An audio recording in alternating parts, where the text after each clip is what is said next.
حضرت حذیفہ بن یمان رضی اللہ تعالیٰ عنہ فرماتے ہیں کہ حضور نبی اکرم صلی اللہ علیہ وسلم نے ایک دن ہماری نظروں سے اوجھل رہے، آپ تشریف نہ لائے، یہاں تک کہ ہم نے گمان کیا کہ آپ آج حجرہ مبارک سے باہر نہ نکلیں گے۔ جب آپ باہر تشریف لائے تو اتنا طویل سجدہ کیا کہ ہم نے سمجھا کہ آپ وصال فرما گئے ہیں۔ پھر آپ صلی اللہ علیہ وسلم نے اپنا سر انور اٹھا کر ارشاد فرمایا، میرے رب تبارک و تعالی نے مجھے میری امت کے بارے میں مشورہ طلب کیا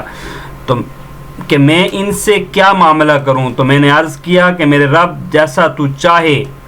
وہ تیری مخلوق اور تیرے بندے ہیں۔ اس نے دوبارہ مجھ سے مشورہ طلب کیا تو میں نے اسی طرح عرض کیا، بس اس نے فرمایا، یا محمد صلی اللہ علیہ وسلم، میں تجھے تیری امت کے بارے میں غمگین نہیں کروں گا۔ اور اس نے مجھے خوشخبری سنائی کہ میرے 70,000 امتی، جن میں سے ہر 1000 کے ساتھ 70,000 ہوں گے، بغیر حساب کے جنت میں داخل ہوں گے۔